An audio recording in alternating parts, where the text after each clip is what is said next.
Natasha Shide fue una modelo, actriz, conductora de televisión y figura mediática argentina que ganó notoriedad por su personalidad polémica y directa. Nació en 1977 en Buenos Aires y comenzó su carrera en el modelaje y en el entretenimiento, participando en programas de televisión en Argentina y en España.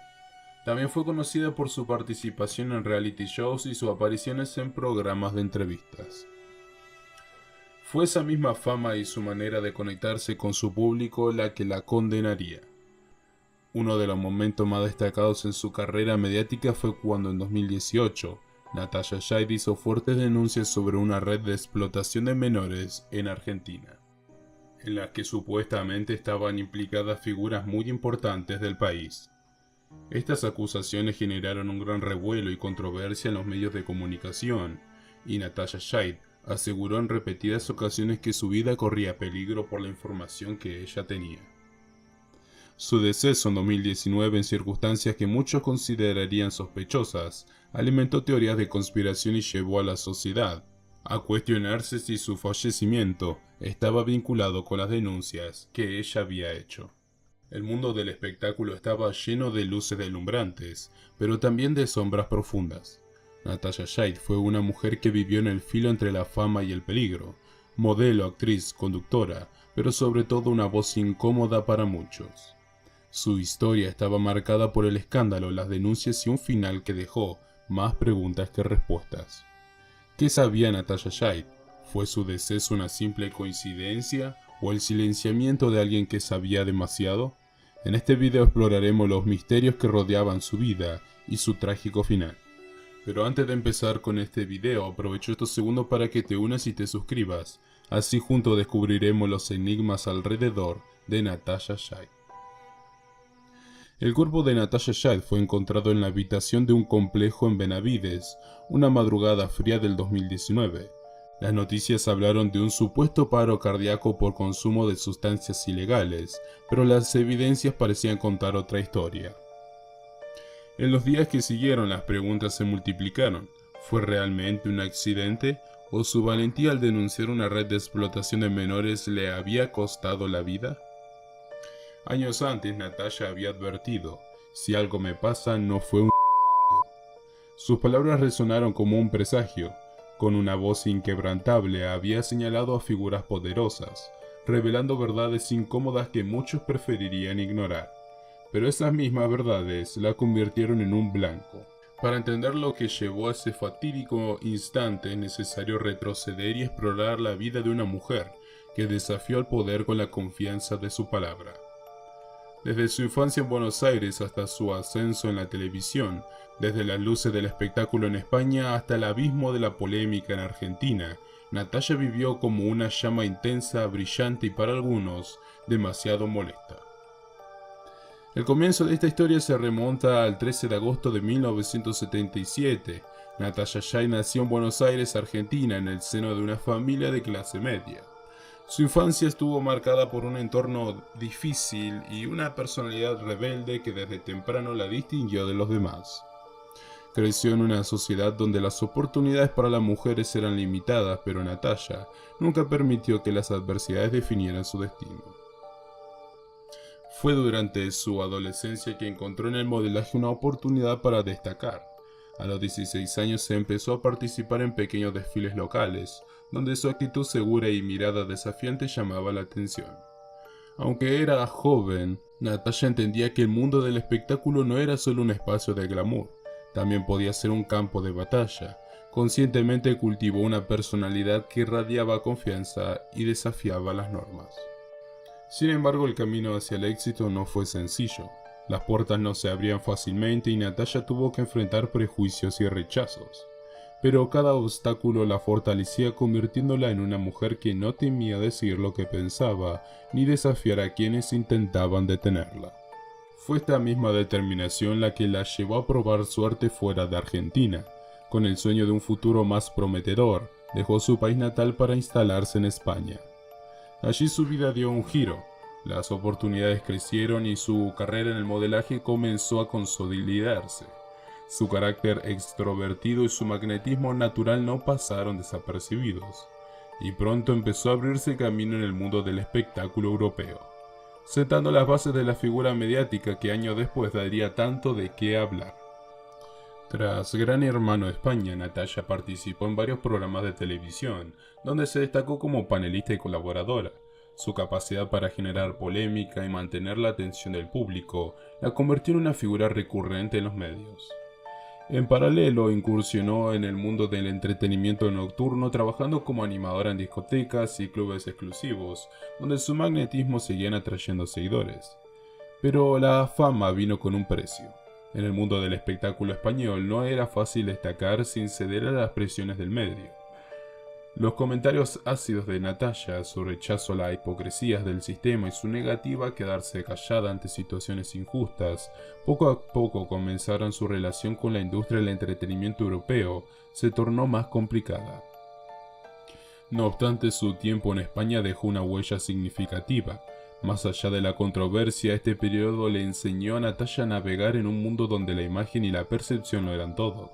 Refinó su habilidad para captar la atención del público, una habilidad que más tarde sería clave en su regreso a Argentina.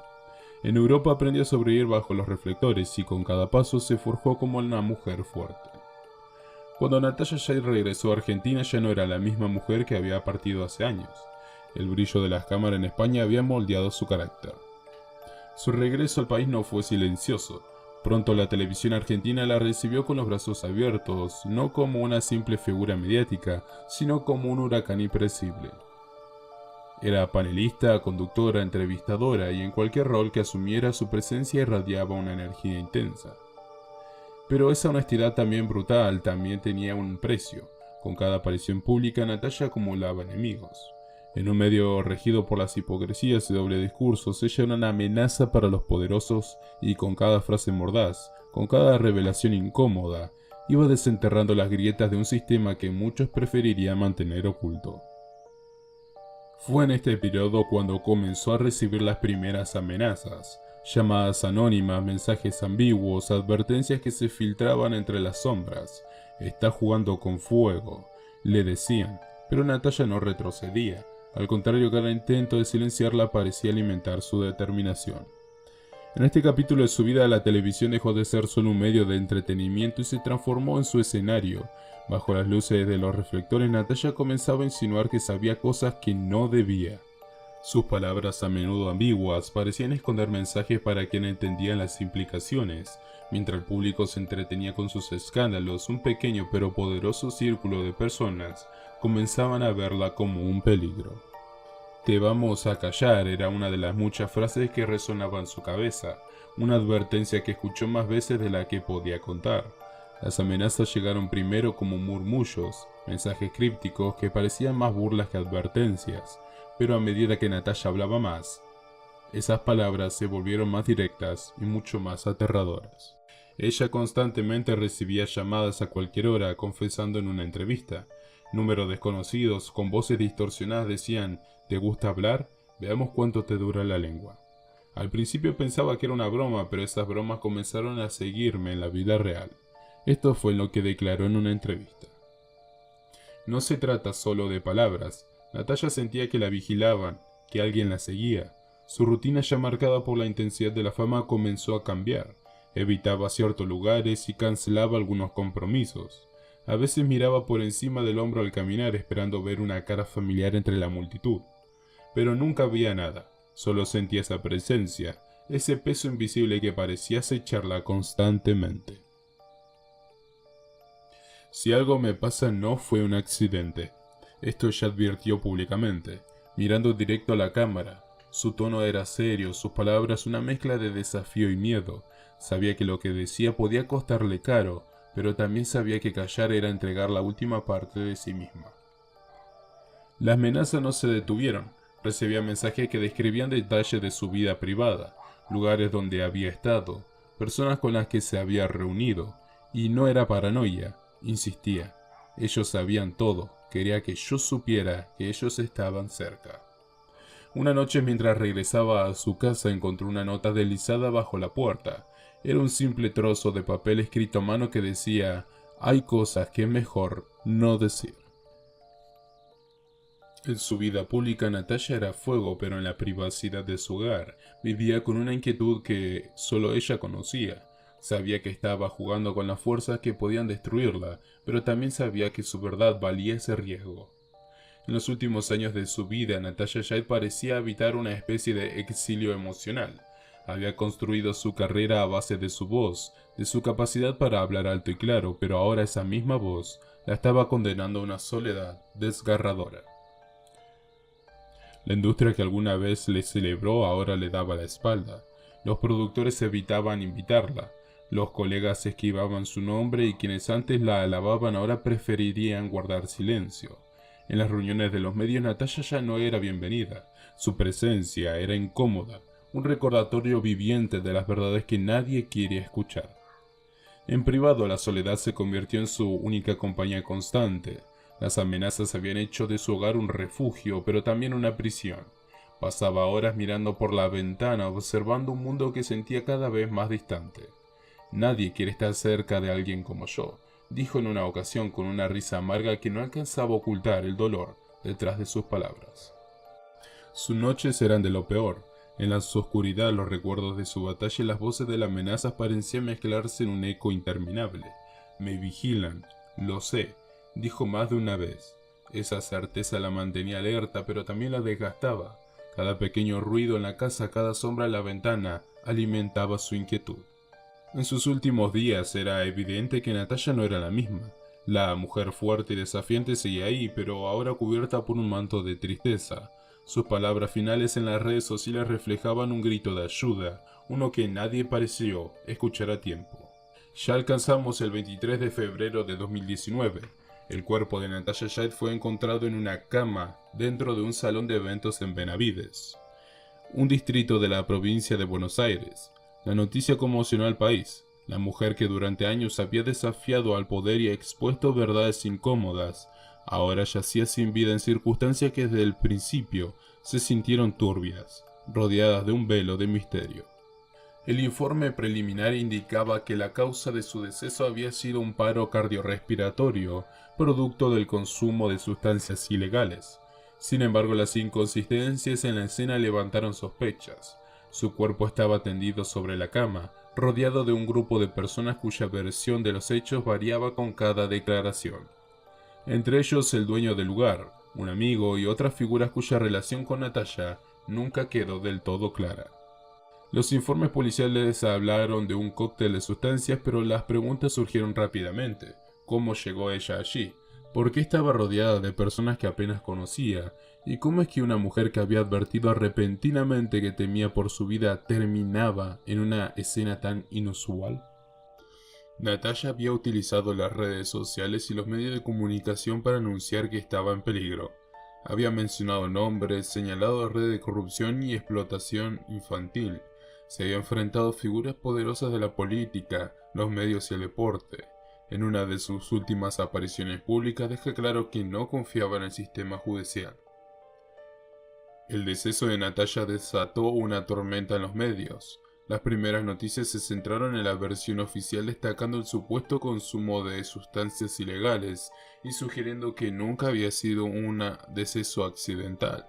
Sin embargo, pronto comenzaron a surgir dudas. La escena del crimen fue otro punto de controversia.